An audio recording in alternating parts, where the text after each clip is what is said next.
Chair Dawson, would you like to go ahead? Let's get started since you already have a quorum. And it is 5:35.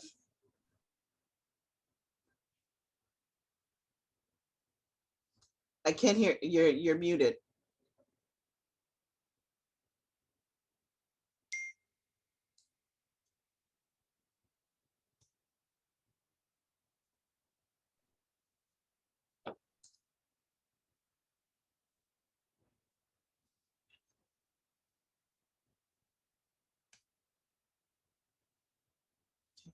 Andrea, do you want to go ahead and get started?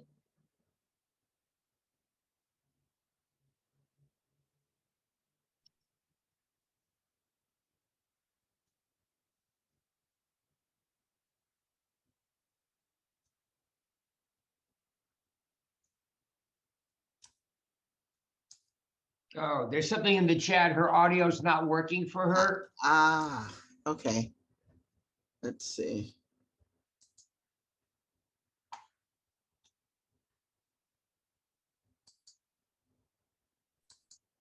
All right. If you don't mind, I'd like to call on behalf of Chair Dawson, I'll call the meeting to order. Great. All right. First thing. Second, let's approve the agenda minutes. I will go ahead, stop the share now and show the previous meeting agenda minutes.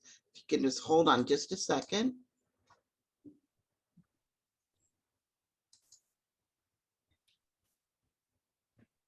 And Jeff, if you can assist me, because as I'm changing document to document, I won't be able to see the chat. Okay, I will get on the chat. Let me get you. I also have the minutes as well. I could do a share screen if you'd like me to show them. Okay, I think I got them. Let's see. Here we go. Yep. All right, if you can please all review the minutes.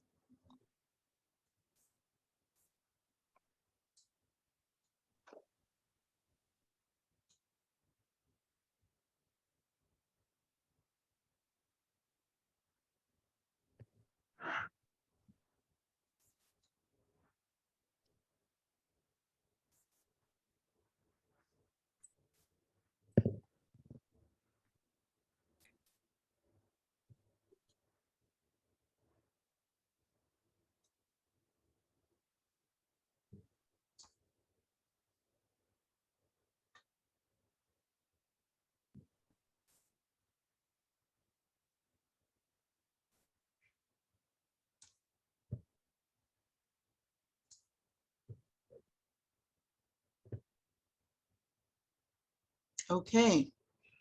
Those are the minutes from our September 14th meeting. Can we go ahead and accept the approval of those minutes? Let's see, I will make a motion that we accept the meetings of the September, you have to scroll back down, 14th 14th. meeting as presented. Great. And do you have a second there? I second the motion. Thank you very much. Are there any nays or any changes? So I will take it from the members that this is a unanimous accepting the minutes from September 14th. I'll Yes, tell you, I'll check the chat for Andrea so that she can either give us a thumbs up or type in her A Great. or any changes she'd like to make.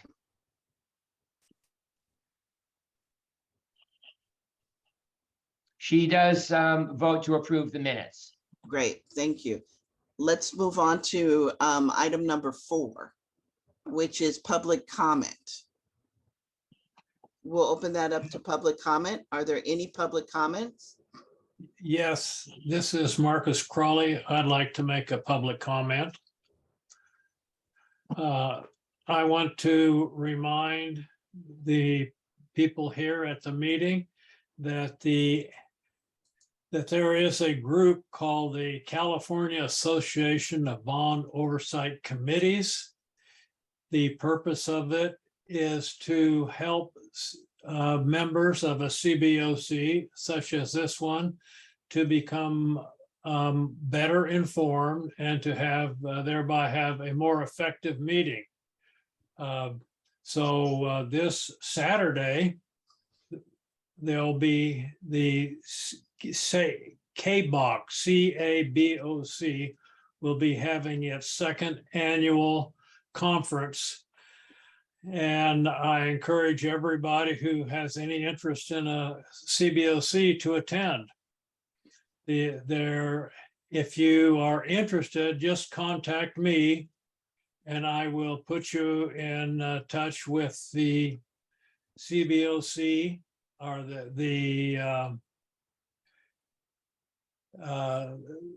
how to join this meeting, or you can look at just on the internet, California Association of Bond Oversight Committees, and attend the meeting. So that's what I wanted to say.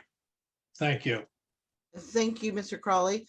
Also, just for convenience, if you don't mind sharing the information, and I can email it out to all the members. Okay, thank you. Sure. Are there any other statements or items that anyone would like to? Is there anything in the chat in item 4? Nothing in the chat. Okay, seeing that there's none, let's move on to item number 5, excuse me. I'm sorry.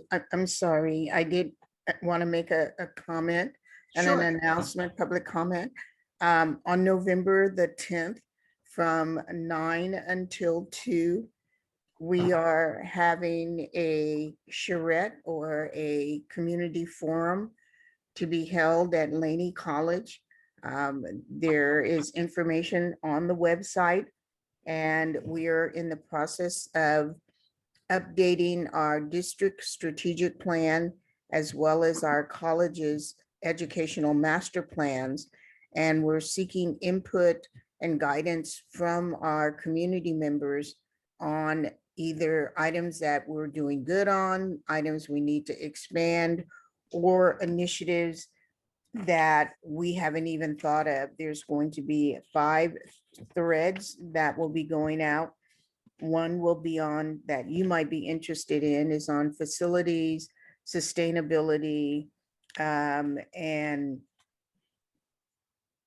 what's the other one? It's housing, because there's an opportunity for housing to be developed on the campuses through the state chancellor's office. And so if you would like, I can make sure that we add all of you to the announcements. We're sending out just updates periodically for you to register for that. And again, that'll be on November the 10th. And it will be from 9 o'clock until 2. And we're looking at holding that at Laney College in the theater area. And then we'll go into breakout sessions for each of the 5 threads that we've identified, and then come back together, share that information, and then follow up with it so that that can be incorporated into our strategic plan. So encourage your attendance. If you have anyone else besides this committee, because I have all of your emails, we can add them to our mailing list and also keep them apprised of that.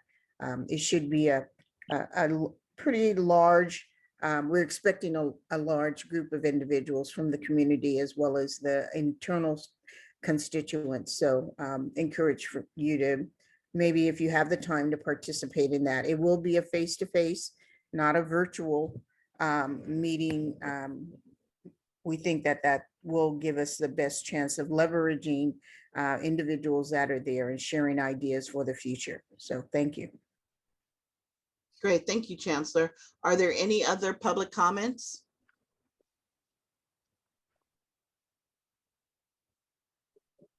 Great, thank you, everyone. Let's move on to item number 5, which is bond program status update, and that is Sharon Serrano. Do you want me? I can release the screen, Sharon. That'd be great. Good evening, everyone. So I'm going to try to share my screen. And here we go. Does everybody see my screen? Yes. Perfect. Okay, so let's go ahead and get started. So the first item I want to discuss is the program cost status to date. This information is provided by our system, our PMIS system, which is Proliance. To date, we have separated all the colleges, as you can see, and going across the way, I believe Keith has gone through this with you before, but I just wanted to reiterate.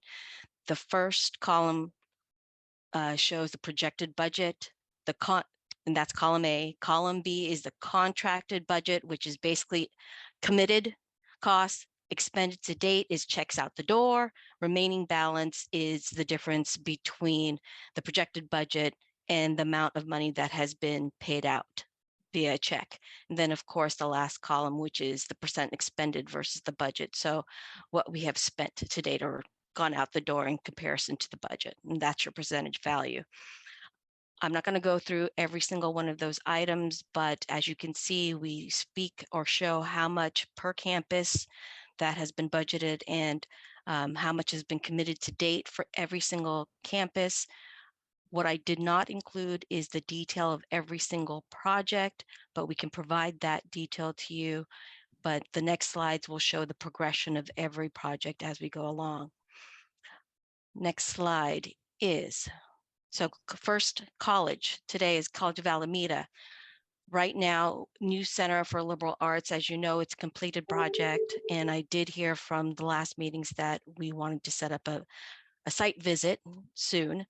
And I have kept this on this spreadsheet or this table because we still have 2 items that we need to complete, which is audio, video, and of course the art package. The artist is going to be starting in November of this year and should be completed by the end of the calendar year, so December. Audio video is currently being installed in the sense of the missing pieces because we couldn't get the material. There were a few pieces because of the supply chain that prevented us from installing the completed system. Next project is the Auto and Diesel Technology. It's also known as NTTC, which is the new Transportation Technology Center. It doesn't come out, it doesn't roll off my tongue really easily, so I like to call it the Auto and Diesel Technology Building. We are currently waiting for State Chancellor's Office to approve the project. It was just awarded yesterday by the board, and we're ready to move forward as soon as the State Chancellor's Office approves it, and we could start construction soon thereafter. Aviation Complex Phase 1, this is Hangar B. It's an interior remodel. A new architect was selected to move forward and complete this project, and we are going to back check with DSA hopefully by the end of December, and then we can go ahead and get final approval from DSA and then bid this project out. Aviation Complex Phase 2 is Hangar A and C. It is a demo and rebuild of those 2 facilities or those 2 buildings into one. We have selected an architect, a new architect, to move forward with this particular project because the previous architect could not meet the needs for the flood zone. There was a new flood zone that was suddenly provided to us when we were going through programming, and the new architect or the architect that was originally selected, their insurance couldn't cover that scope of work. And so we, the district, had to select a new architectural firm, and that architectural firm was selected during yesterday's board meeting, and we are moving forward from there. Next project is the new Science and Admin building at College of Alameda. It is a Phase 2 project.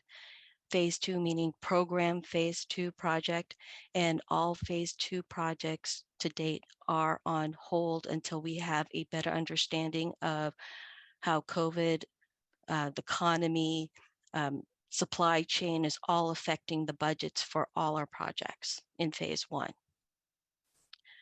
Next campus is Berkeley. So Berkeley, it's the Millview project. At this point in time, we are working together with Excel Construction at Excel/Radcliffe. They are our DBE, or our design build entity partner. The drawings have been submitted to DSA just a month ago, and we are currently working with Excel Radcliffe on final GMP that will be going to the board shortly for approval.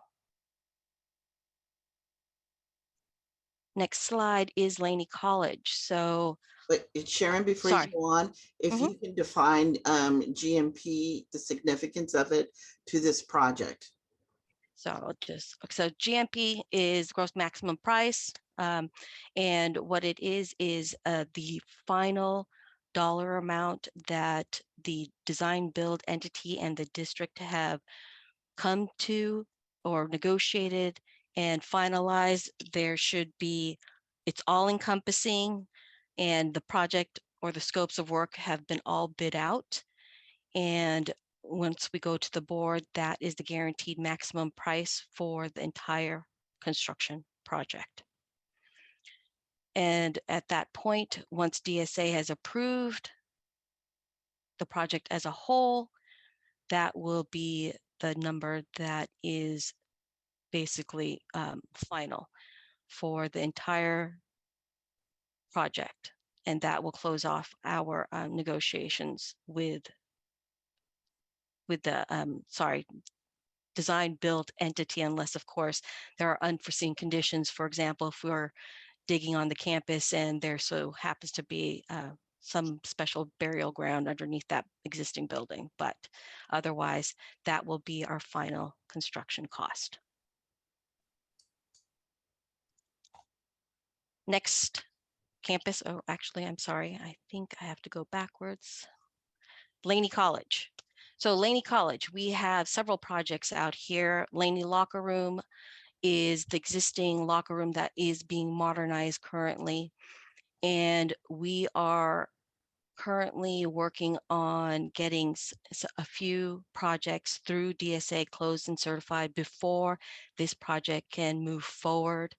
But the DSA approval for this project is ready as soon as we have. I'm sorry, there's an echo. Oh, that's me. Okay.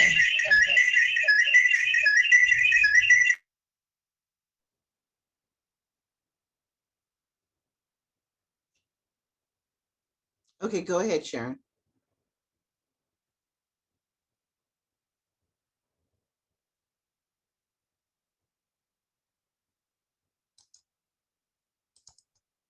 Sharon, you're muted now. Let me try this. Let me see if I can unmute everyone. I will unmute everyone, but if you are not speaking, please go ahead and mute yourselves again.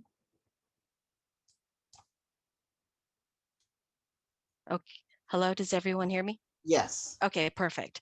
So I'm not sure where you stopped hearing me, but let's start with Laney Locker Room. That Laney Locker Room project is ready to be approved by DSA. It's dependent on a couple of uncertified projects, so we can go ahead and move forward. These uncertified projects are 25 years old, and we're working out those details with DSA at this moment in time. The next project is the Central Utility Plant, or what we call CUP/Cooling Tower project. It's in the same situation with the Laney Locker Room. It is going through back check right now, and we just need to complete the certification of a very old project, which is 25 years old. Learning Resource Center, this project, because of a new fault line that we had found, we had to redesign the foundation, and therefore the foundation is also affecting the structure of the building. So with that, the geotechnical engineer designed a new form of ground improvement to prevent us from redesigning the piers that were required for the original design of the foundation. And with that in mind, we have to resubmit a new foundation drawing for this particular building, which DSA needs to review. And then we can go ahead and move forward with the LRC. The Laney Theater modernization, there is some BART coordination that needs to be completed before we can move forward. DSA would like a letter from BART that states that the BART tunnel has been, that the design of the building will not affect the BART tunnel. And so at that point in time, once DSA receives that letter from BART, we can go ahead and move forward with that project along with the closeout of uncertified projects. STEM building is part of the phase 2 of the program, one of the phase 2 projects, and that project is currently on hold. Last is Merritt Child Development Center. We have approval from the State Chancellor's Office, and we are ready to start construction. Once the PO is let out, we hope to start construction soon, and we're looking at either end of October, early November, or we're anticipating construction to start approximately end of October, early November. And then the horticultural building, the general contract has been bid out. It is scheduled to go to the board, I believe, in the second October meeting or the first November meeting. I apologize for not knowing which date specifically. And then at that point, we will require the State Chancellor's Office to approve it and then start construction. So that construction, hopefully it's anticipated to start late December, early January, but more likely January because of the holidays. Science Allied Health, the TI built out. This is the science building or the Barbara Lee building. There were a few areas that were not built out, and we're going through that scenario right now to build them out. We have an architect on board, and the few areas that we are planning to finish is going through programming. And that is it for my presentation. And does anyone have any questions for me? Yes, I have a question. This is Marcus Crawley. You said that some projects are not certified yet. Explain a little bit more, please, about certification and how a project would be being considered that has been uncertified. Okay, so all K through 14 projects are under the jurisdiction of the Division of State Architect. And when we start a project, we get DSA approval to start a project. Similar to if an individual is remodeling their home and they're going to the planning department. Okay, but with DSA, when a project is completed, it needs to be certified and closed, right? With DSA. What that means is all the paperwork is submitted, the IOR has signed off, Inspector of Record has signed off on it, change orders have been processed through the box or DSA's box, what they refer to their filing system. And at that point, once a project is closed and certified, liability transfers to DSA instead of the district. And so for these particular projects, there have been several districts throughout the entire state of California where they have uncertified projects. And with that knowledge, these projects are 25 years old, the ones specifically to Peralta. I do not believe there's anybody here at this point in time in Peralta that can attest to the 25-year-old projects. So what we are doing right now is hiring architectural firms to assist with closing out these projects.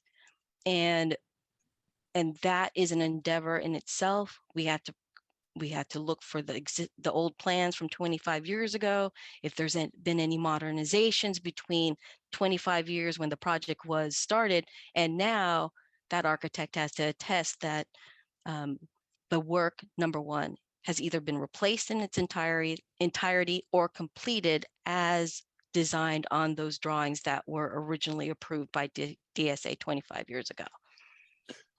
And So, go ahead. So the certification process is an end of project procedure, not a beginning of Correct. project. Oh, okay. Well, thank you. You're welcome. And I also had a question. Are there any projects being done that are not, that you did not talk about here? Expenditures. There are a few projects which are infrastructure projects. For example, roofing, district-wide roofing. We are re-roofing some of the buildings at some of the campuses. We are also doing a district-wide elevator project that is occurring. So they're going to every single campus and updating or upgrading the elevators. And that should be completed by the end of the year. The roofing projects are divided fiscal year by fiscal year and at each campus on an as needed, whether it's a repair and or a replacement. And there are a few other infrastructure projects where we are repairing broken lines, where we're replacing pumps, but they are minor, and I would consolidate them underneath an infrastructure line. But at this point in time, I wasn't sure if you wanted a line by line project list, when I mean project list, but repair list or infrastructure list, or you wanted to focus really on the major capital projects. Well, yes, I have great faith that you guys are doing the major capital projects by the book. I am also a little bit concerned, just because I have no knowledge, that are there smaller projects that are, let's say, under $75,000 that are just being done by somebody say so? All the projects that we perform or move forward with are covered by the bond language. We make sure that, meaning the PMO, the district, verify whether or not it is bond eligible, whether it's $75,000 or $60 million. You know what? I would like to add to that answer for Mr. Crawley. Everything that goes through the bond or comes through this department has a contract, some sort of agreement. If it is under $10,000, then there's a PO, purchase order issue. So that is tracked. If it's over $10,000, then you have to have a signed contract. So either way, we are tracking every single thing that comes out of the bond. Okay, well, thank you. I didn't know. And is that $10,000 limit, is that a Peralta policy, or is that a statewide policy, or what? That is a statewide policy. That is the state threshold. Okay, well, thank you. You're welcome. I don't have any more questions on this. This is Jeff Canberra. I have a question for Sharon. Sure. So one of the projects you'd mentioned was on hold and had not gone forward. And so was that somewhere in the process, the procurement process, and it was held up? You had it. Yeah, there are two actual the new projects. Science and Admin building. So Yes. that's on hold. Had that gone through any of the phases of planning, design, DSA, any of those at all before it was No. put on hold? No, we have not started either of those projects. So there's two projects, which is the new Science and Admin building at College of Alameda. And then there is a science engineering building, which is Well, it's now called Science and Engineering, but it used to be referred to as STEM building at Laney. Okay, and then is there, I understand the whole supply chain, COVID, we've been turned upside down. Mhm. Is there, so just to, so I've got some clarification, those types of things affect even the first phase of planning that, according to the chart, is early procurement. It would have those things have a significant impact on even those early phases of the project. So the phase 2 projects, the reason why they were placed on hold is because all the phase 1 projects, which you see moving across, these phases, the supply chain, COVID, the economy as we are today, they all are affecting budgets, right? And with that in mind, those budgets, if we have to increase the budgets for any of the phase 1 projects, we need to make sure that we can finish those projects, number 1, before starting phase 2 projects. Got it. Makes perfect sense. You still need to have enough money. Exactly. Yes, And some great. of these projects have not been bid out, Right. right? We just got CDC done. We just got horticulture done, and we just got auto diesel completed, right? So 3 major projects out the door. We have all of the Laney projects, or majority of the Laney projects, going out. And with that, as well as the GMP for Berkeley, we need to understand where we're going to be before we move forward with the phase 2 projects. And those are large projects. We don't want to. Understood. Thank you. You're welcome. And I also want to add, we are also taking a pause, just as Sharon explained why. We're also looking at our priorities.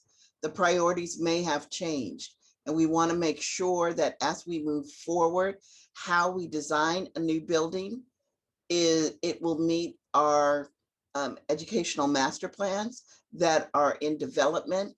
And sometimes the priority of the district may change because of COVID. We've learned a lot because of COVID. As a result, are we going to have to invest more money in IT so that we can have, a hybrid sort of teaching method? So there's a lot of things that we've learned from COVID, other suppliers that we've gotten in touch with, just different things we're taking into account before we move forward.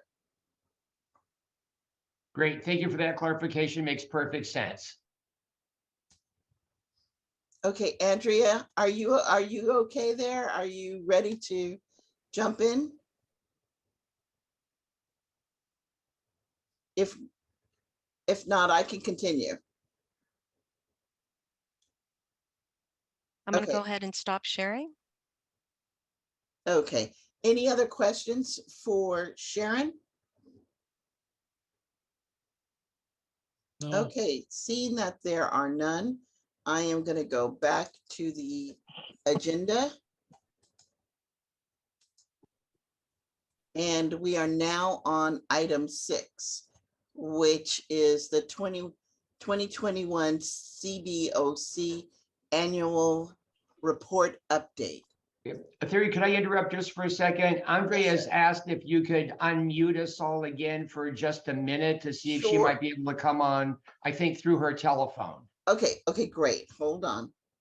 Let me stop the share.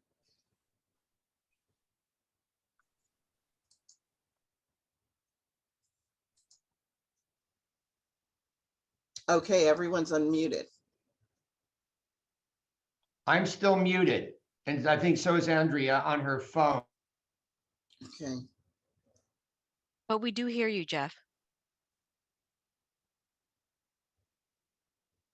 Yeah, Andrea, do you want to remove the mute on your phone?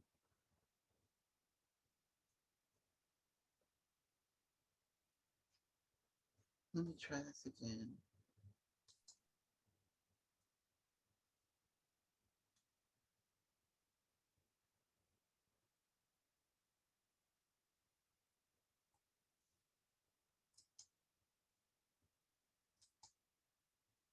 Okay, let's try it again. Can you unmute yourself?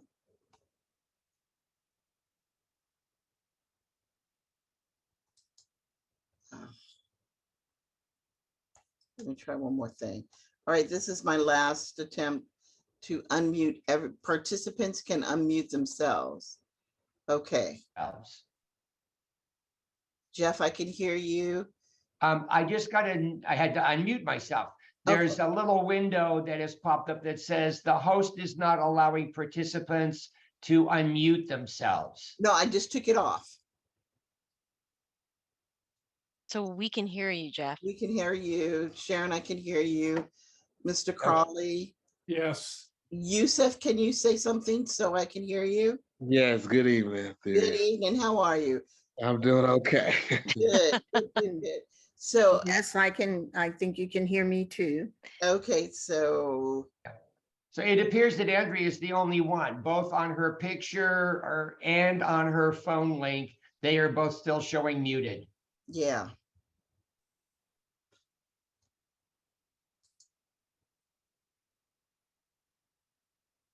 Andrea, can you try sometimes *6 on your phone will unmute you?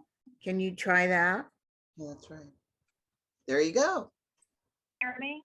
Yes. Whoa, *6. I got to remember You know that. what? I did that before, but it must have been when we must have crossed paths on it because it didn't work the first time. So anyway, thank you.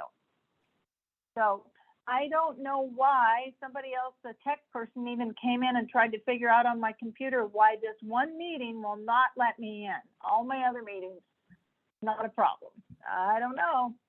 Anyway, it doesn't like me. So Jeff, you're doing such a good job. Do you want to keep going?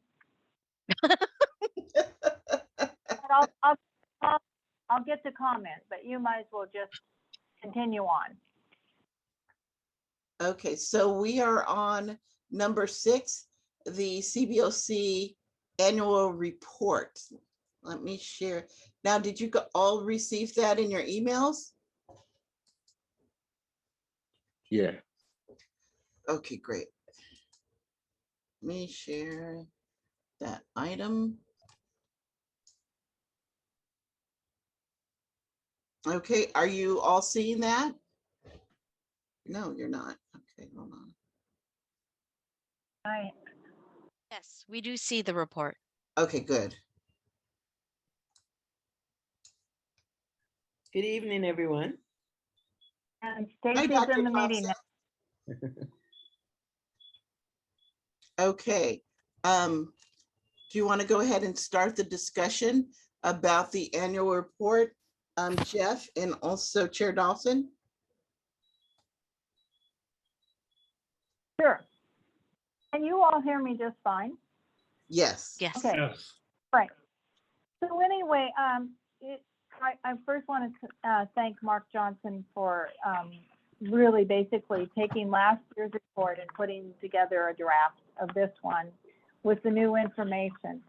And we, as a committee, Jeff and Stacey and I, really haven't had an opportunity to look at this and have a conversation about if we want to change it and do something different and make add to this report.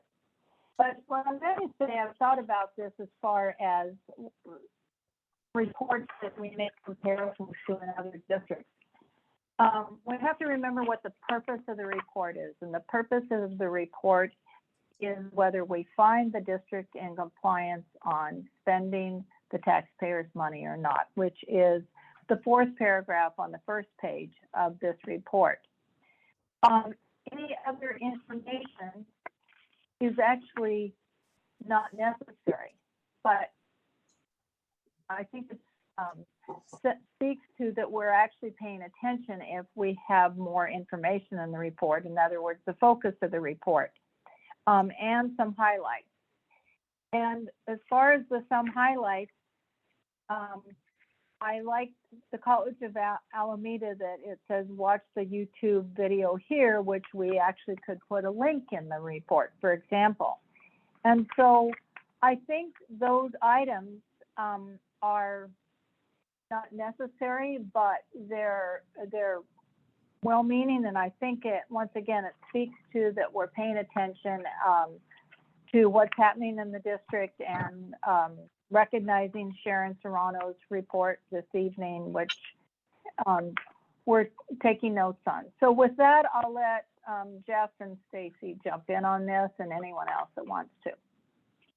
So first of all, I want to apologize. I'm in Jamaica and I got the time difference screwed up. So And for some reason, I just can't feel bad for you. Oh, yeah. Yeah, we're not feeling sorry. Apologizing I'm like realizing you guys are like, oh, you've already been meeting. I missed the whole, yeah. So I have an excuse, I hope, but I'm here now. And just wanted to say that. Thank you.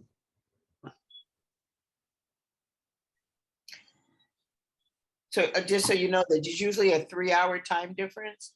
And I guess there's just a 2-hour time difference because there's not daylight saving times in Jamaica.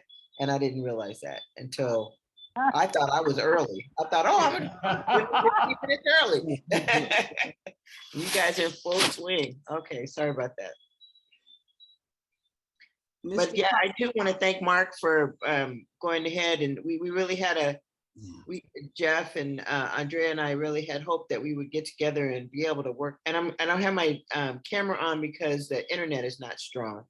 So I don't want to, I'd rather you hear me than just see me, even though I look fabulous with my tan, but that's another story. Anyway, so yeah, I wanted to thank Mark for that. And, you know, Jeff and I and Andrea we had a variety of communications, but we weren't able to actually work on this. And so this is really wonderful for Mark to provide this as a draft and a conversation piece for us to start from. Great. Any other comments?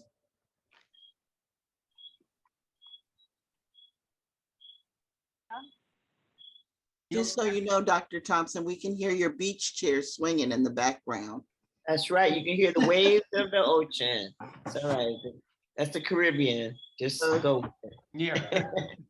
Okay. Any other comments regarding the annual report? You know, this is, Jeff, I'd just like to make a comment that this is just an initial draft. We really, the subcommittee need to get together.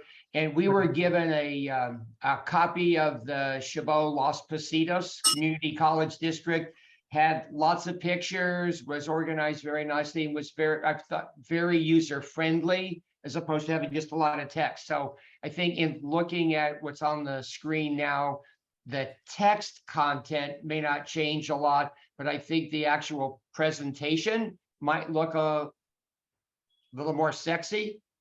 Yeah. Sorry. And one of the You want to get that? I got it. One of the things we talked about is is having Andrea as chair, her statement at the beginning, and you know, having a conversation, you know, having in here, we had a little bit of conversation about making sure that we have a few pictures, because then it's not so text heavy. And then I know as a reader of a report like this, I think that it would be useful, and I mentioned this before, to have a picture of, we talk about what's happening at the College of Alameda. We had a picture of it. I think our citizens would like to actually see what's been done. And that's sort of the things that we talked about in our little subcommittee. And I agree with that. And that, yeah, a little sexier. I like that, Jeff, what you said. And as far as a letter from the chair, in my opinion, it should be very short, and it should be on behalf of the whole committee. And if the whole committee had consensus, it should say that, you know, because there's been districts where the whole committee doesn't have consensus, but they depend on the audits and speak to it that way. So I'll draft up a letter, and we can look and talk some more about what kind of pictures we want to put in, and if we want to disperse them throughout the report, or we want to do them all. You know, I actually personally like a cover page that has some pictures on it. So it's the first thing you see, and then you flip over and you start the report.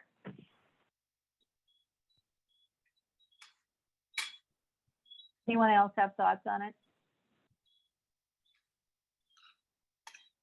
I like all of your comments. I agree with you. I think that a statement from the chair kind of sets the tone, and then you go into your actual report. I do like the idea that you mentioned, the president, of having a kind of a front page, like a splash page when you put it on a web page, but in a, so this is going to be electronic. So it brings it up. It might even have the pictures of the members of the CBOC on that, just because all of you are really representing different constituency groups, but really you are the CBOC board. So CBOC committee, I always want to say board, but committee. And I like that idea. I do like pictures, because even if they're in draft and they haven't been actually built, it gives the citizenry a chance to see what is going to be appearing in their, on their campuses and their geographical locations. So I like all of those ideas. The narrative is important, but I also think it can be more visually pleasing. Okay, thank you. I think we're all thinking along the same lines. So I appreciate that. Any other thoughts or comments from committee members? Hearing none. I think we can move on, but I think I'm supposed to ask if there's any audience or public that would like to comment on this item.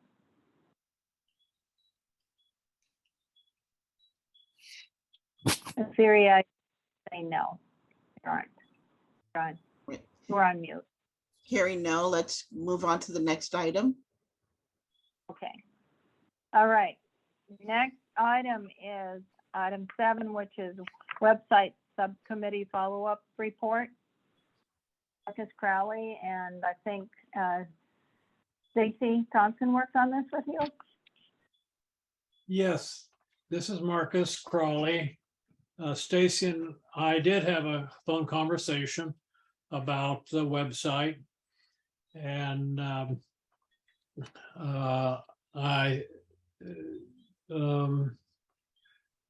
she said that she didn't really understand what my point was, or what I was trying to achieve, and so that was helpful to me.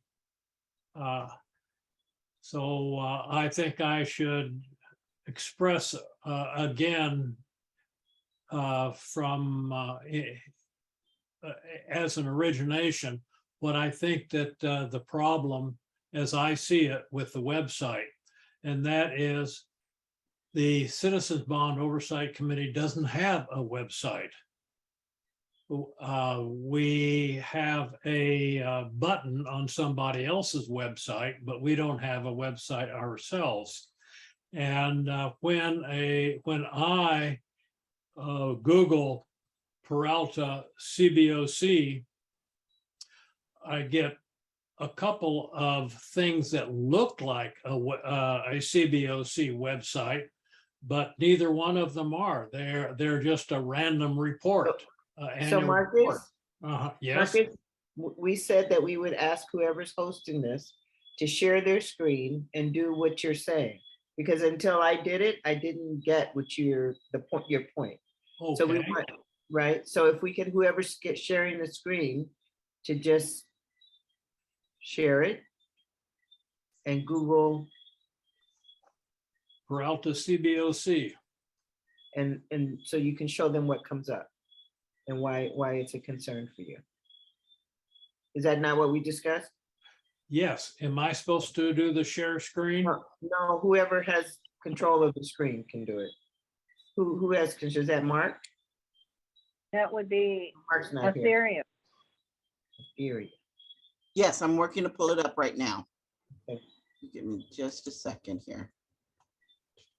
And it wasn't until we met and I was actually looking at what Marcus was looking at that I understood what his concern is. And so that's what we had said when we came and had this conversation with the rest of the committee, that we would do that so that others could understand, because I couldn't be the only one that was like, I don't understand what the problem is. You know, we have all this information available, but so when you go to Google, So you come up to the district website. no. When you just go to Google. Okay, let me go back. And tell and Marcus, you should put in what now? I'd like you to type in Peralta CBOC.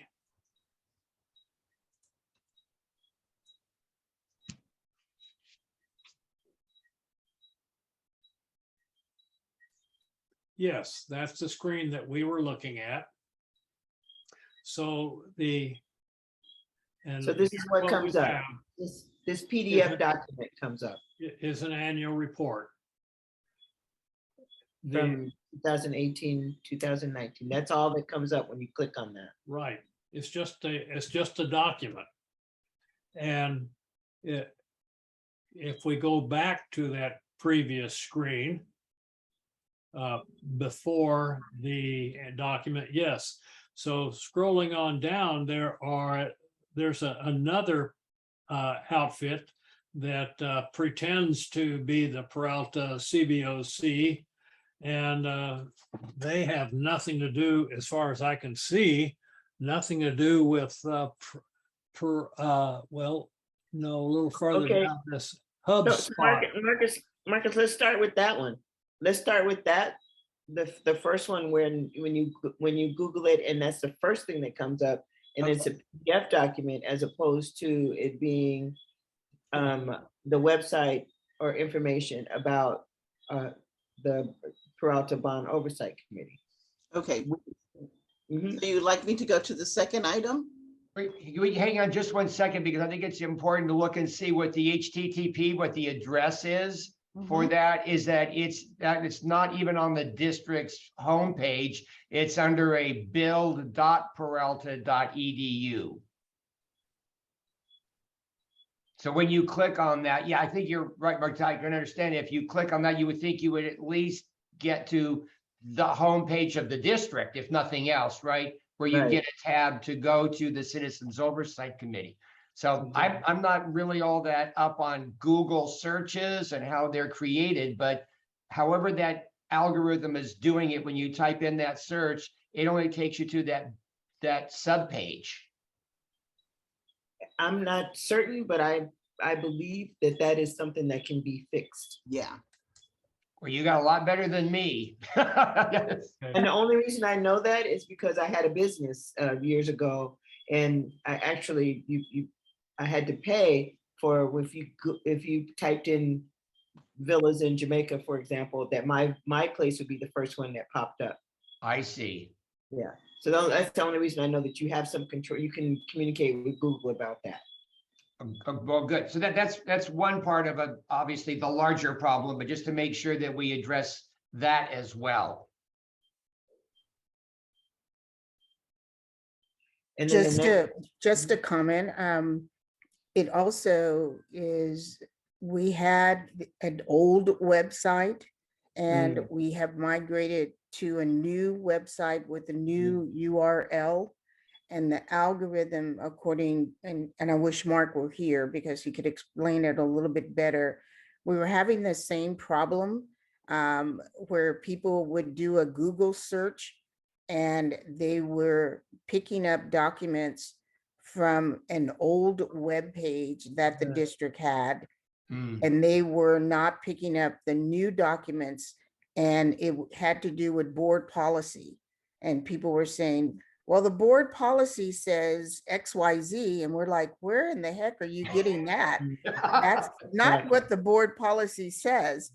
And so it is an algorithm, and it depends on how many hits you get, because then that's how you get to the top of the list.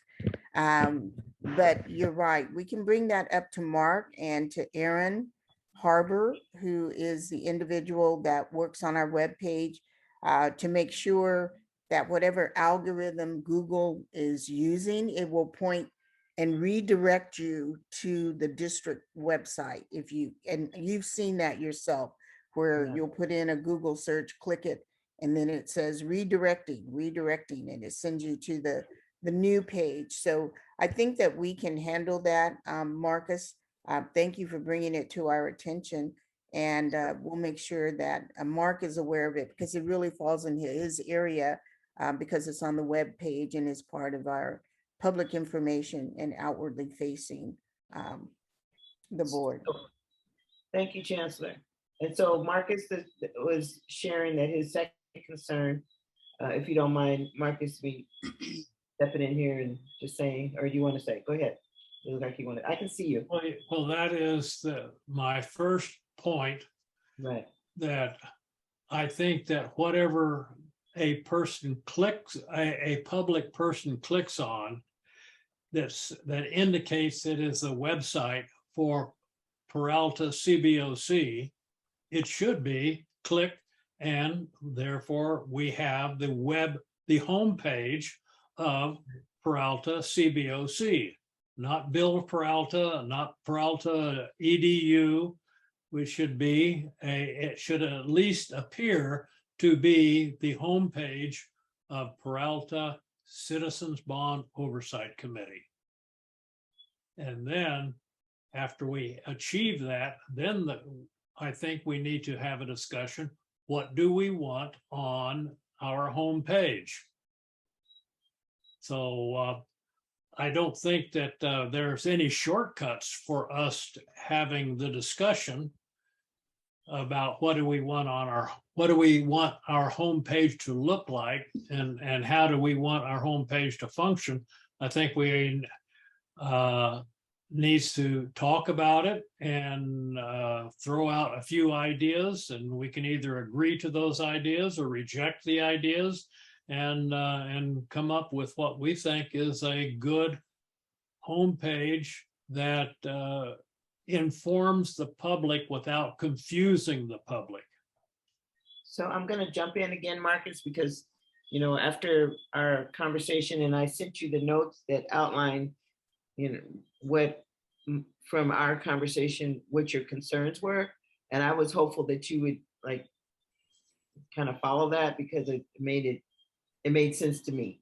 And I think that one of the things that that makes sense to me from what you said was that, from when we met, was that my statement was, everywhere that I've looked, because I've looked at other colleges, when you look at the college and you sort of put in the search, the Bond Oversight Committee, it's always connected to the college website and to the facilities managers or vice chancellor's facilities.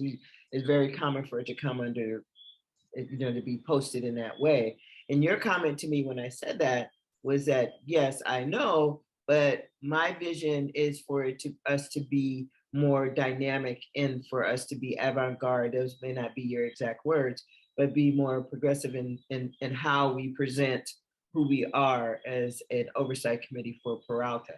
So I thought that was insightful in a way. And that, and now when I'm hearing you having this discussion as well, your concern was that you wanted the committee to be together and have the conversation, but to be coming from a place of being informed about what oversight committees actually are, what our responsibilities are, and then have a conversation about how that might look as it relates to the website.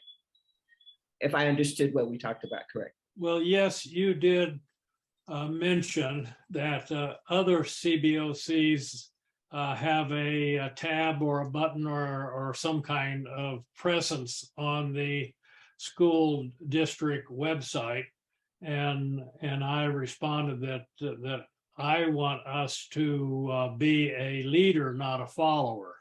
So I think that we should decide what we want and create what we want. And on a few other CBOCs that I've communicated with those folks, they've never had a conversation about it. So whatever we see there is not what the CBOC decided is best. It is what the district decided is best for that CBOC. So that's not a model we should be following. Chancellor, you have your hand up? Okay. Yeah, Chancellor. Yes. I just have a comment, and it goes back to the old adage, which comes first, the chicken or the egg? If there is no district, if there is no bond, there is no CBOC. So I think it has to be linked to that because the voters voted not for CBOC, they voted for the bond, and the bond goes through the district. So I think if that's different, or if you see that different, I'd like to hear that. But it's like what I tell the students: if it wasn't for the students, there would be no district, there would be no colleges. So I think that same thing, that principle of that still applies. And I think that the district, speaking for the district as the CEO for the district, we're more than willing to work with the CBOC on what it looks like, where we attach it.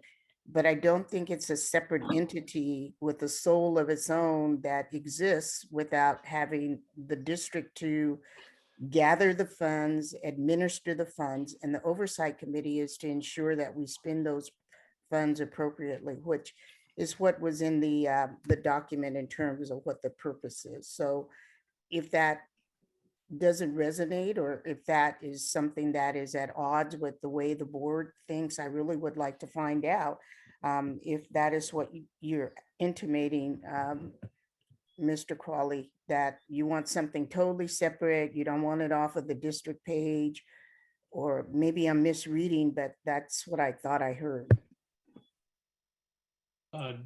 Shall I speak, or shall we let Jeff Canberra speak first? Well, I think let Jeff speak first and then come back to you, Marcus. okay.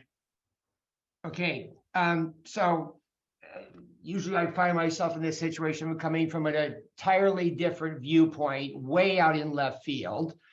So I'm going to ask for your forgiveness that what is he talking about? But to Marcus's point, if somebody is looking for information on our committee, not us, not internally, I'm not sure they're going to care where it is, but I do know that in the search world, you want to have the shortest distance from what you're looking for in order to get it. And so I would think that in doing that Google search, and when that comes up, what you would like to do, if you are a consumer, is go directly to a page that has our content on it. And that is a specific address, and I think we can redirect or whatever the words would be. So to Marcus's point, and I think I agree that if somebody does a search about our committee, they want to get to that information right away. However, it doesn't have to be its own website. It could be a page on the district's website, but we never get to the district page ever. It goes right to our little section of that. So Marcus, for your concern, people would see it goes right to what looks like our content, and we would be controlling the content, of course, but all of the structure, all of the administration, all the stuff that none of us want to deal with could be done by the district. And if I understand it correctly, we would be controlling the actual content and not the district. So I think that might be a solution to it that accomplishes what everybody would like to do.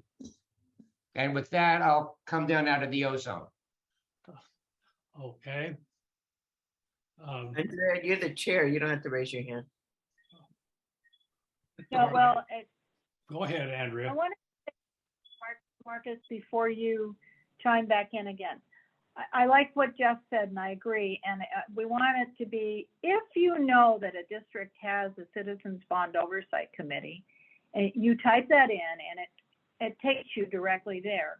But there should also, and it could be on the district's website, and I think it should be, because I also think that me as a person that just moved here from Jamaica has never even heard of a Citizens Bond Oversight, but they really like to look at construction and how the taxpayer is taken care of. So they're just looking at the front page of the district, and they're clicking around to see what's going on with Peralta schools. I want to send my nephew there. And so they clicked and they go, what is a Citizens Bond Oversight Committee? And so they click on that, and they get directed to our page. And our page has the purpose of the committee, it has the annual reports, and it has the audits. And at the end of it, it says you can learn more about, what the district is doing with their bond program, what they're building, blah, blah, blah, by clicking here, and it takes you to Build Peralta, and it takes you to the program manager, whoever that is. But anyway, you can get more information even from our website at the bottom, but it's the last thing. It's the purpose and what our charge is actually directly about should be the first item. And so I think you should be able to get there a few ways, but I think it'd be great to get there right just by typing it in. So those who are just interested in that can go to our website. Our web page that's on the district's website. So now Marcus, take it away. I see that Stacy's hand is up. Maybe she wants to speak first. Oh. Okay. So, Stacy. thank you. So I want to say that I am in favor of having the Bond Oversight Committee on the Peralta website. I just am agreeing with Marcus about how it's on the website is kind of, and then I think that's what Jeff is saying too, that it's sort of buried in there. So, when I think about, for example, accreditation, it has to be one click away. It has to be on the web page, on the website, and you click accreditation. And I would like I think that's kind of where I'm coming from.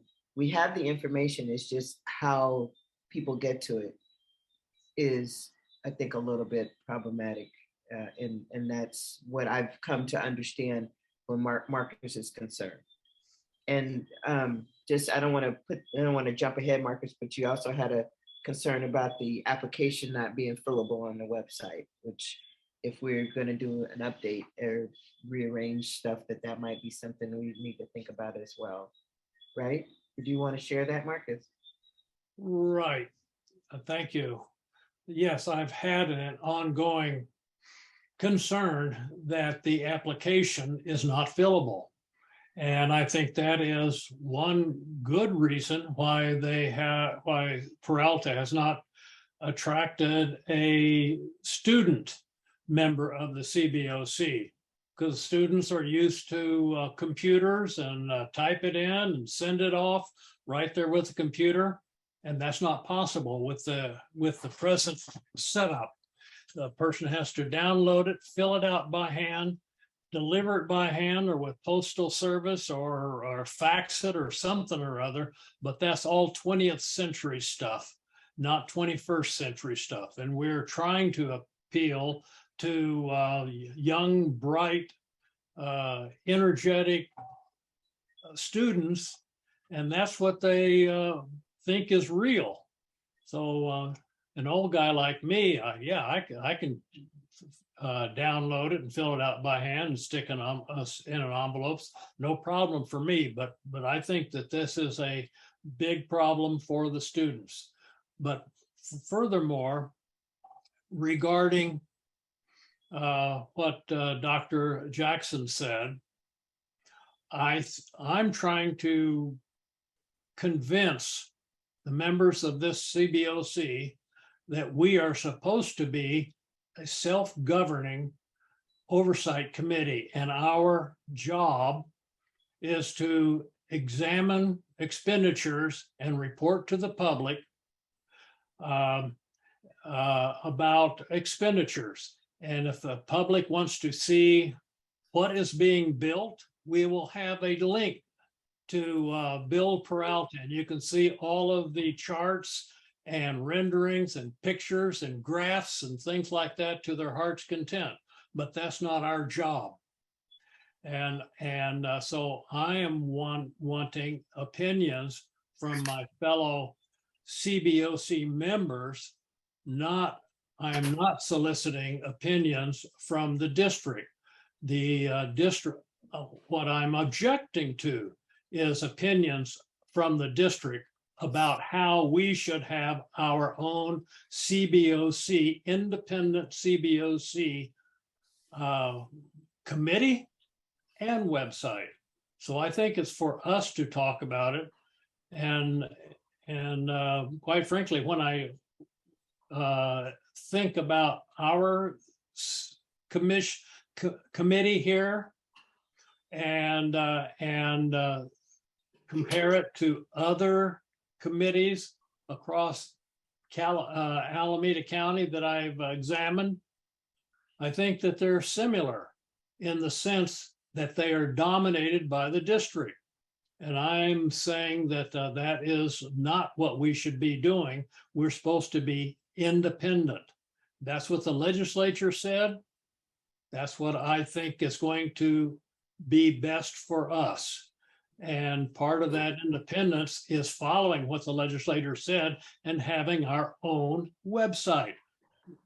The legislator didn't say having a homepage on the district website or a button on the district. It said have a website that the district maintains. So now I am not going to do this if everybody on the if the majority of members on our committee disagree with me. I'll say, okay, well, I did the best I could. But I am trying to persuade the members of our committee to really take the independence seriously for whatever that means. So I have a question. So for Marcus, or I want to understand something. So if we could get a link that just when you typed in Peralta CBOC, it went directly to our web page, not our website, but or our website, the average person wouldn't know the difference if they were going to a web page or a website. I mean, so I feel like that what our ask is, if we want an independent website, we're asking the district to participate to help us maintain our own website. So it is truly going to be our website, then it would be us that's taking the information that the district is giving us and uploading it onto our own website, okay, which to me is just a matter of semantics. If you can go to a web page and we get to decide what's on our web page, then I feel like we would be accomplishing what we need to accomplish and what the taxpayer is interested in seeing. So Jeff, I see your hands up. How do you raise your hand, by the way? Because I don't see that, how to do that. Oh, I'm sorry. Is that Benjamin Scott? Yes. Yeah, you can go ahead, and then I'll call on Jeff afterwards. Okay. Go ahead, Ben. No, Jeff can go if his hand was up. Oh, well, okay. So what I was going to say was, so I concur with Marcus on the idea of going to our page and making sure that we control all of the content from it. And I guess, Marcus, the only thing I don't, or I think it may be a distinction without and I'm going to say without a public difference. And I think that's what Andrea was alluding to, is that from a public perspective, I don't know that they're going to know that we have our own CBOC.com website versus the page. And I think that's and I'm thinking about the administration and all the rest of it. Is it just simply easier to deal with it through a page only? From the public's perspective, I know that I wouldn't know the difference. And for me, what I do think though is the content should definitely be coming from us with recommendations through your committee, you and Stacy. And I fully concur with that aspect of it though. I'm not sure I need to see a cboc.com website. I'm not sure I see the benefit. Jeff, basically you said the same thing I'm trying to say. And that is whether it's an actual website or just the appearance of a website makes no difference to me. The public is going to click on it and it's going to appear to be our website. It sounds like we're all in agreement, just saying it different ways. And that the technology is the thing that we're going to have to implement. And I don't do technology at all. I don't think we need to do any technology stuff. We decide what we want on our website. We tell the district to put it there because they are going to maintain our website for us. And they do it. They do it willingly and graciously. Our web page. Yes, and let's make sure we get the terminology right. It's web page, not a website, but we have full control. And when you Google search it, it goes directly to that page, nothing in between. But I also like Andrea's idea that there's also something on the district's page as well, that if you clicked on that, it would take us to our page as well. So there's two different ways that people could get to our information, but it still always looks like it's independent. And most importantly, I think we are controlling the content. Right. Fully support the idea of content control. Right. So Benjamin Scott, would you like to chime in? I think I'm just going to be repetitive. I was just going to say that as somebody who deals with websites, I mean, you have to have a host and you got to make sure that you pay the host. And if you don't pay the host, they lock you out. Other people can get the domain and then try to sell it back to you if you didn't stay on top of it. Like, I just think a completely independent.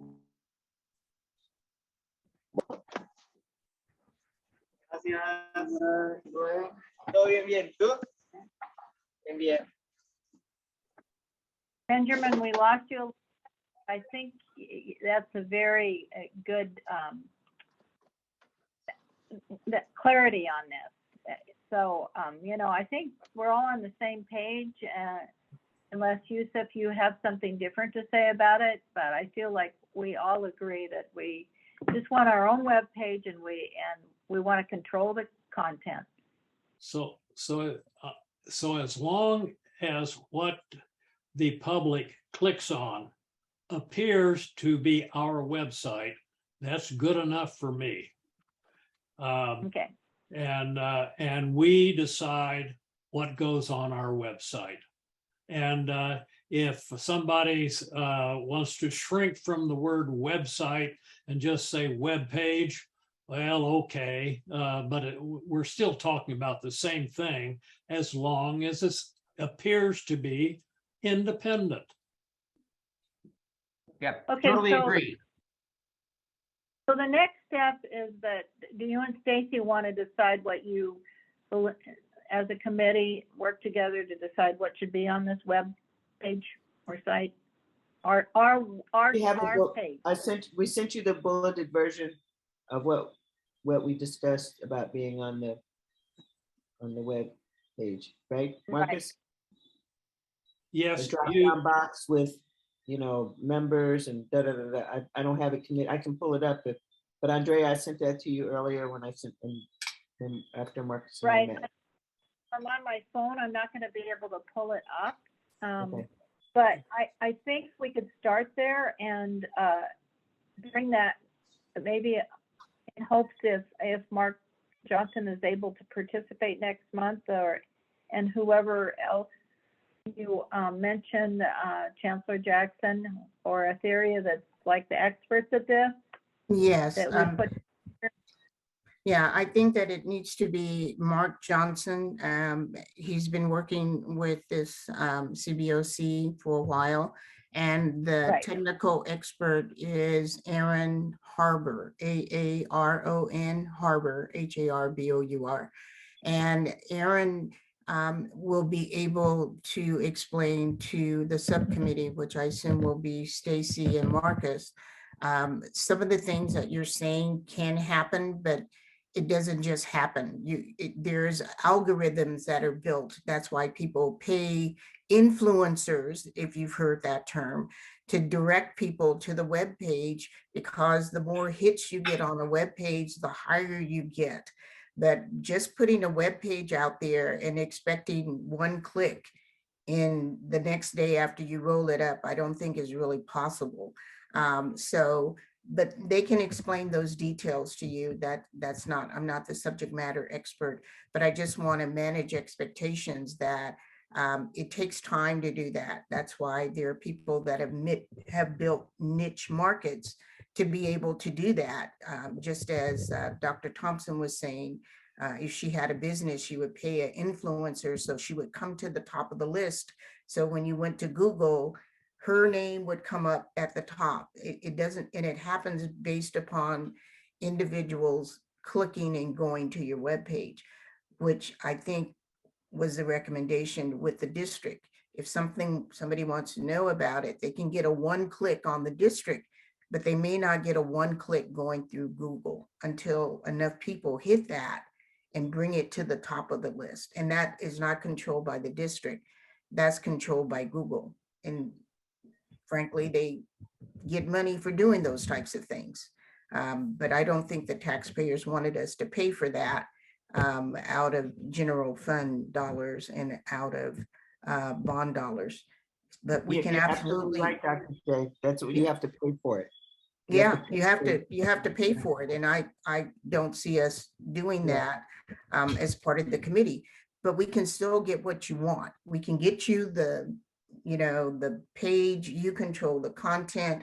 There are some parameters on how it can be presented because we want continuity, so that you don't put your menu down at the bottom of the page or put it in the middle and split it into columns. We have some standards, but the content component of that, just like for the colleges, is controlled by the colleges. It's not controlled by the district. It's on the district website, and they have web pages, and we have some standards that we abide by because we can't have pornography on there, even though we teach sexual classes in the classroom, but we don't put that out on the web page. We can put it out there and you can maintain it, and we can say you're going off the district web page, so that we don't have liability for those types of things. But those are just standard, they're standard notations. They're not, they won't stop you from creating your own web page with your content on it, which I think is what you're saying. But I just want to let Mr. Qualley know you're not going to get, once we create your web page and you go to Google, you're probably going to get the same thing that you're getting now until enough people go to the Peralta site. Then you'll come up and then you'll get your one click. But just by putting a web page out there, they've incentivized people creating a niche market to make sure your page comes up at the top. Okay, so Jeff, you have some comments. Actually, I just had a question to take up with Dr. J. So I think I understand what you're saying. If we all on the committee went and did a Google search or went to that web page, would that then count to get us up higher? Yes, it would. Yeah, it would. Right. It would, Jeff.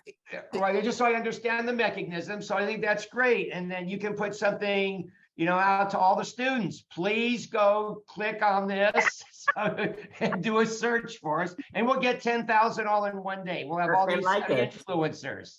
Yeah, like us. Yeah. Well, yeah. Well, So I on the think more- the start is to ask Marcus and and Stacy to work with Mark Johnson and Mr. Harbor, Aaron, Aaron. We need And, some more people on the committee. It's not enough for just Marcus and I to be on the committee. We need some other volunteers, please. Well, actually, I was No, going to volunteer only Yay. because I'm fascinated by the process that I don't know anything over. So I don't know how much I'd be able to contribute, but I'd like to understand this a That's little bit better wonderful. because it's very foreign to me. Yeah. okay. Well, the thing is, what I was going to say, because I think we have some clear ideas of what we want to see on there, and then how it's formatted. I hear what the chancellor is saying, that, you know, we're going to, and I'm certainly agreeable that we format it in a way that the district, I mean, the parameters of the district, because that just only makes sense to me. So I think it's the content that I'm most concerned about is it's our content, and it's clear that it's our web page. I'm just going to call it a web page because I think it's a web page. Right. So do you want to take the lead, Marcus, and reaching out to Mark Johnson to get a meeting together on this and have a conversation?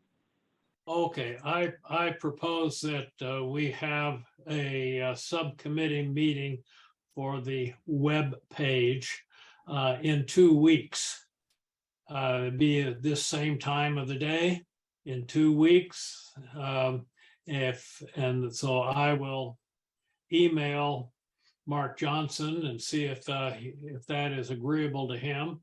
And if it's not, then just email me back on which is a better time. And we can come up with a few more definite ideas. I'm trying to skip all the problems that we can imagine and just go right to what do we want rather than what do we don't want.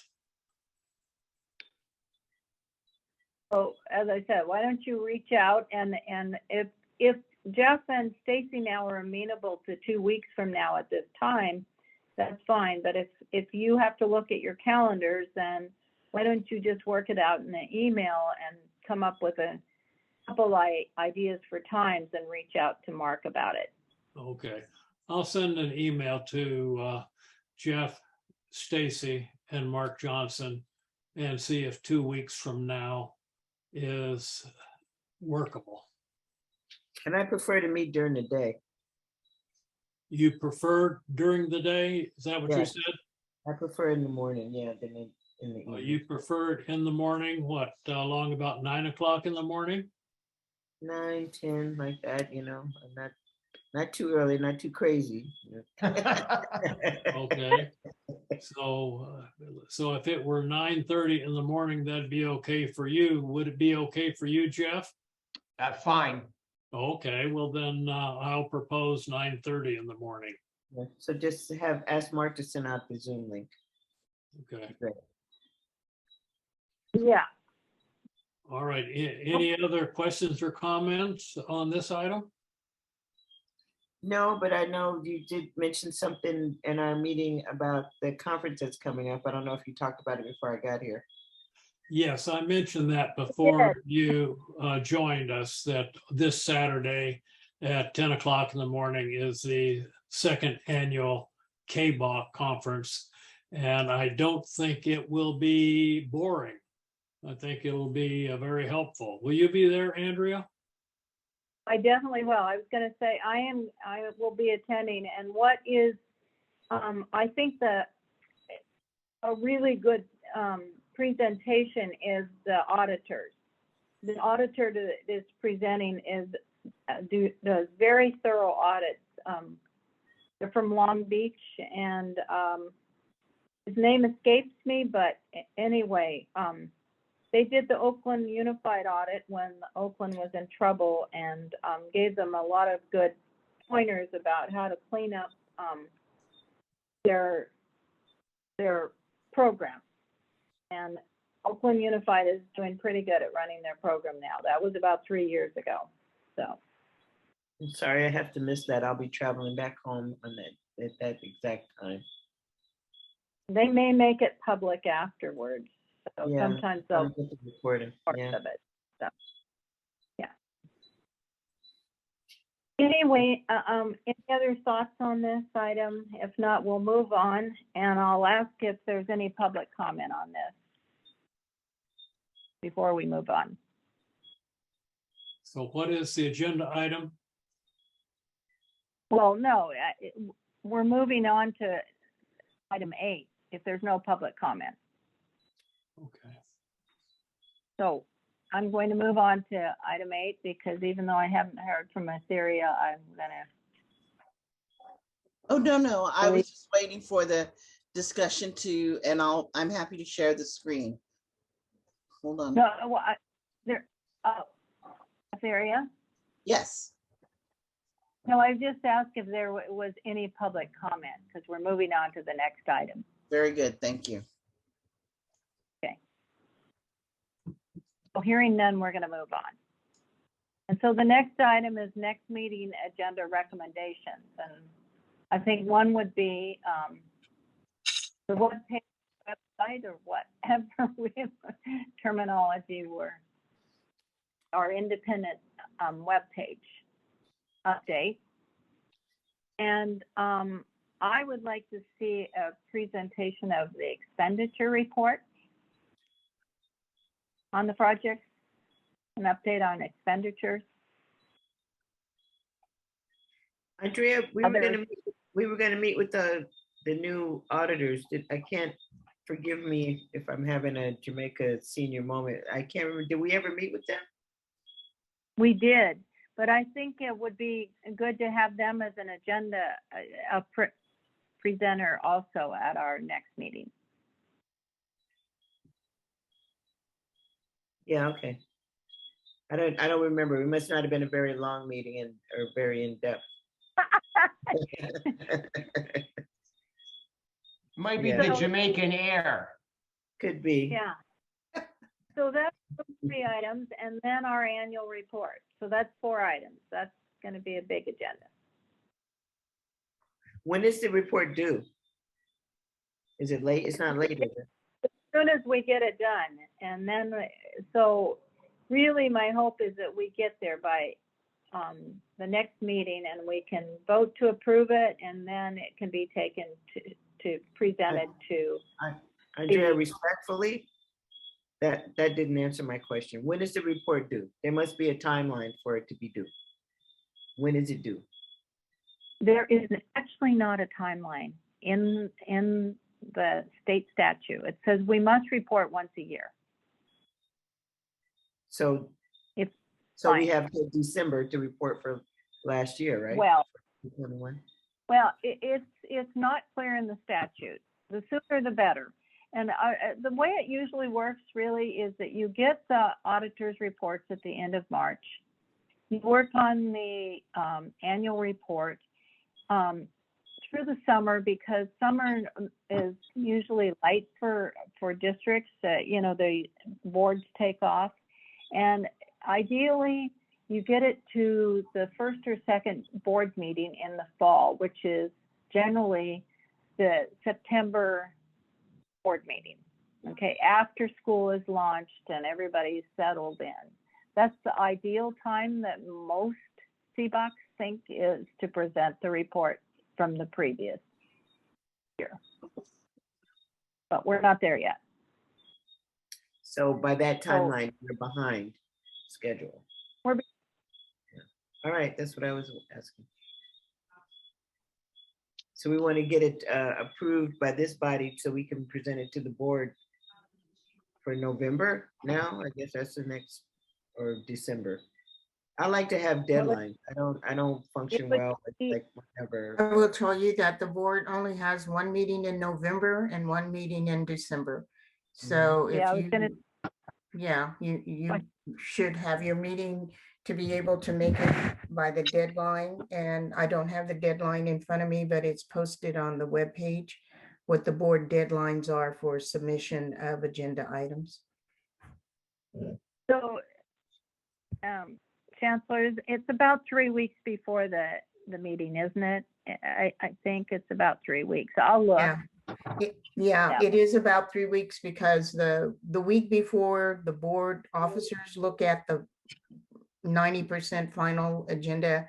And the week before that, we have a pre-agenda review, and the deadline for getting it to us to look at it is the week before that. So you're right, Sharon, it's about 3 weeks before. So if you do backward planning, I believe the board meeting in November is around the 9th. I could be wrong, but it's around that first week or the beginning of that second week in November. And then there are no more board member meetings in the month of November.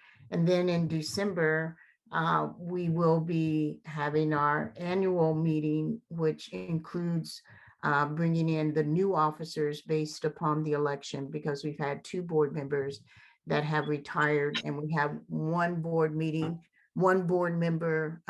that is running, but she has someone running against her. So we will have some new board members at the December meeting, and that would not be the time that you want to be presenting your report. So what then I'm hearing we're thinking about January, because we're not going to be ready for November. November's tomorrow. November, but so I'm hearing January is the time to bring this in front of the board. Yeah, you'll be late if you bring it in by January. And I have had 2 calls from external agency asking me if you guys had posted. I don't know who they were, but they're maybe part of CBOC. I don't know. Oh, so you thinking we should try to get it for November? I think if you have a meeting that you might be able to get it. If I know it's coming, and I know it's just a matter that your date might be a week off, I can just hold that placeholder for you. For November. Excuse me. Yeah. Dr. Jackson, I don't see how we could get November if we're meeting the first, we're in October. Wait a minute. Yeah, we're in October right now. So our meeting would be November at the same time essentially as the board meeting in November. So I don't see how we could get this to the board. But what I will say is that if we're presenting, if we have our final, well, I would hope it would be final, it'd still be in draft form at the meeting, and our meeting, our CBOG meeting in November. If you did get calls on this, it's actually posted what is going to be coming before the board. And it's really for the benefit of the taxpayers, and people need to be reminded of that. So they could look at what we have already discussed this evening also. And it most importantly says that the district is in compliance. I'd like to propose that we meet in 2 weeks to have, and at that time, have something that we can vote on as a committee, because we talked about what we want in it and how it should look. And I think that we should be able to do that. I don't want to be late. I don't want it to be January and it be a problem. We knew months ago that we were going to try to get it for October. I mean, everybody's got personal stuff happening, and it didn't happen like we had hoped. But I would support getting together in a meeting in 2 weeks, having a special meeting. I don't know what other people think, and looking at something. We talked about how we want it to look, what we want to be in it. So it's just a matter of it happening. And okay, so if that can work for Assyria and Mark Johnson or whoever else needs to participate on the district side, I'm totally amenable to that. Marcus, Jeff, the committee, what do y'all think about it as well? So I think it's fine. I don't mind having a meeting. I guess I just would like to have staff weigh in to find out what their schedule is, since they're the ones that are actually going to have to assemble it. And if that's not going to take some Herculean effort, then Stacy, I'm with you. Right. I think we definitely should get it done on time. Can we get it in? Can that happen? Well, Stacy, let me say something about this. Okay. There is a tradition of presenting the annual report to the Board of Education as a courtesy. Our statutory obligation is to present it to the public. And there's no deadline on it. As soon as it's ready, we can put it on our website, and we've thereby presented it to the public. And at the earliest convenience after that, we can follow through with presenting it as a courtesy to the board. And I don't think that we should be jumping through hoops and doing anything unusual to meet some schedule that the board has. So Marcus, you don't have to present it to the board at all. You really Right. don't. So We- if you don't want to present it, if you as a CBOC, not you, Marcus Crawley, does not want to present it to the board, you're right, you do not have to. Right. However, It's a putting it on a courtesy. website that does not exist at this point is not presenting it to the public. There are individuals that look at the web page that the district has, and that also look at the meetings that are televised and they're posted and archived. Our meetings are not that for this CBOC. So if the body, the committee as a whole, does not want to put it and abide by the guidelines that are established for all agenda items that go to the board, this isn't specific to you guys. If you don't want to do it, you don't have to. I'm just giving you information to be able to make a decision. So I absolutely want to present it to I do too. the board. Yes. I think it's a way Agreed. to have greater public acknowledge that that there is a CBOC and they do report, and the board also has a comfort level of, and that they have committed to appointing a Citizens Bond Oversight Committee that is doing their job, and we're reporting back to them what we are finding. And in doing that, we're also getting the benefit of reporting it to whatever public tunes into that meeting or actually does a search of some meetings of the district and finds the report. And so Right. anyway, I think that I have a very strong opinion about presenting it. Dr. agree. Johnson, can I ask a question? Dr. Go ahead. J? Yeah, so, because I haven't been to a board meeting where this is presented, is it a discussion item or is it simply an agenda item that says a presentation? There's no discussion, there's no interaction, there isn't anything. The board just gets it and says, thank you? Let me unmute myself. I'm sorry, I was talking. What happens is it's put on as a informational item. And because it's agendized in open session, the board can ask questions. There can be interactions, but it is not that the board approves it. It's your, to go back to what Mr. Cawley was saying, it's your report. You present it to the board accepts it, they look at it, there can be discussion. To facilitate the last presentation, I believe that President Dawson, so she wouldn't have to stay late, we put it on the public comment section of the first agenda open session. And she made her presentation, but it was documented, it was presented, and it's in board docs if you go in and do a search and it comes up. I And see. that part was also televised, the open session at the beginning, and then we go to closed session, and then we come back out to public session. Okay, so then, you had mentioned that December, I think, I'm trying to remember that December was not, or January was not a good time because there would, or December would not be a good time because there would be new board members.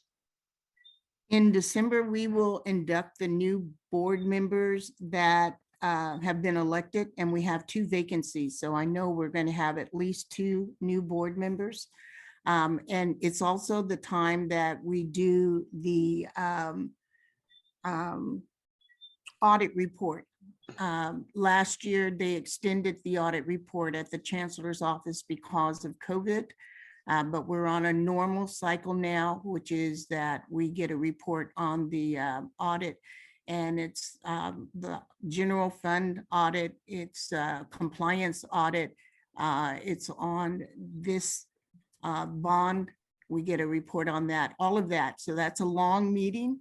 And so I'm just looking in terms of time, so that you're not sitting waiting through all of that to make your presentation. Right, I understand. That's right. So I wanted to get the details because what you had said then the last time that Andrea presented it, it was at the beginning in the public comment section at the very beginning of the meeting. There would be no opportunity for board members to have any discussion because it was a public comment Exactly. period only. So if we so decided, she could just stroll in, say, hi, here's the report in December. Thanks very much. And adios, I'm off to Jamaica. Everybody's coming to Jamaica now.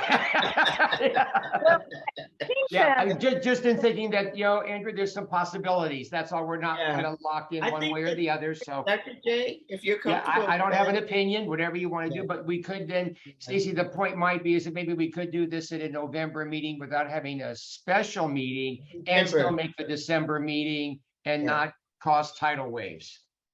Dr. J, would you be okay with that? Or, I mean, I know I'm hearing what you're saying, but I'm fine with that. It like I said, it is not a it does not require the endorsement of the board. It is an informational item. It would be that, and the only reason I bring it up is because these are going to be new board members, and this is the first time they're going to even, some of them probably even know of a Citizens Oversight Committee. I'm not kidding. I'm not kidding. Oh, yeah, no, we get you. You invite them to a meeting. You can. So again, since it's doesn't need a vote, it's just informational. Exactly. Fine. That might be fine, Dr. J, if you're okay with it. I will say in all my years of doing this, we do occasionally get some comments. Peralta is new for me relative to Oakland Unified, but we do get a few questions and comments sometimes, and we get a thank you for doing our job. And one of the new board members they'll have had an opportunity to at least read the report and maybe ask one of their colleagues what all this is about, is if Dr. J said that they don't even know what a Citizens Bond Oversight Committee is, have a little bit more context of what's going on at Peralta Colleges if we presented in January. And I would think we'd actually get more of an audience because people are going to tune in to the new trustees, maybe. So anyway, I don't really. I just don't want to be considered late. That's what I don't want. It's not being late. It's like, I think it's true. We never have to actually present this, but in the interest of our committee and the college and the taxpayers, I feel like we should present it, and it doesn't have a time certain date to present it. No, the time certain date. I'm sorry, Andrea. I was just going to say the time certain date is just that it is produced annually. And if you wait to produce it in January, then you are missing the deadline. Because we are reporting for 2021. And Right. then now we'd have to turn around and start getting ready to produce for 2022. Exactly. So, yeah, so Well- that's why I think it should be presented before the end of this year. And then we won't be like back to back trying to figure out this, do the next one. That's just my thought. And if December Well, doesn't work, so be it. If January is too soon, is fine. I just think it's good to have the conversation about it. I think January is late. Well, the thing is, we can't begin to produce the next report until we get the audit. So, You will have the audits in December. and so we get those in December, and so we can start in January, February, and have a goal for maybe April. You know what, but all to- due respect, we knew this was due months ago and we said we were gonna have it ready for October, and here we are now pushing it back. I feel like we're students that are procrastinating on our homework. That's just my opinion. I'd like to make a suggestion. We try for the December meeting of the board, and hopefully they don't ask too many questions so that the board meeting doesn't go too long. So that would give us the time to put it together. We can approve it in November and then present it in December, and that will satisfy, I think, the time frame for annual. I agree with that. Any other committee members care to comment? I'm okay with that. I would like to feel it's okay with Dr. Jackson. Oh, it's fine with me, Andrea, honestly. My Right. only concern was that you don't miss the annual. And whether you want to wait till January and present it to the board, that's fine. But I think my concern is that I've already got some instances of people wondering what's going on with the bond oversight committee since they haven't, provided a report, and we're in October. We have 2 months before the end of the year.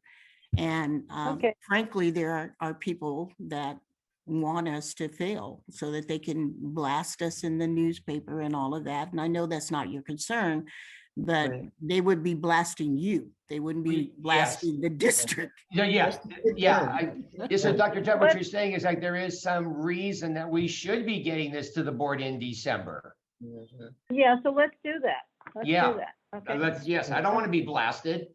Me either. No, No. Especially when we put your picture on the front of the webpage. So long as I'm in my swimsuit and I'm on the beach in Jamaica, it's okay. All right, I think we've got it settled then, right? Yes. I think, Marcus, you have okay. you good? That's fine with me. The sooner the better. All right. Right. So, I would like to present to you where we are with our preliminary offerings. We're going out for some new tranches, 100 up to $150 million for our future projects. And I'd like to put that on a future agenda item for you.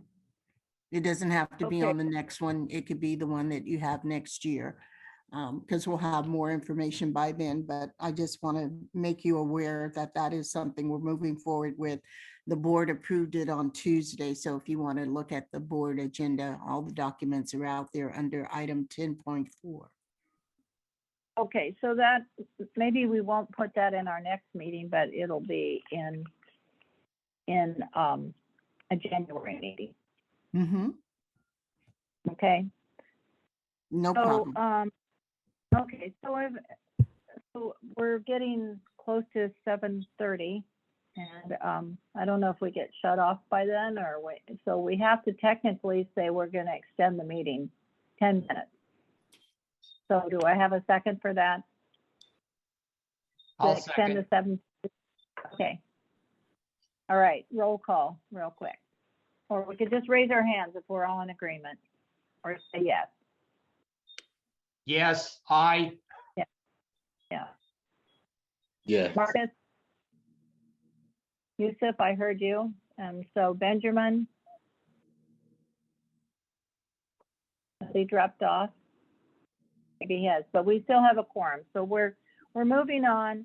So as far as new business, I don't have any new business.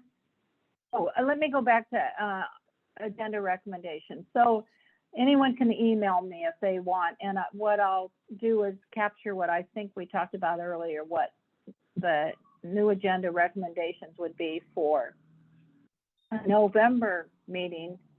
But we're talking about having a October meeting in 2 weeks to finish one item, and that is the annual report. I That mean, would be the I only- think if we're trying to make the December meeting, we don't have to have a special meeting. But if we were trying to make the November meeting, that's when I was recommending. that. Correct.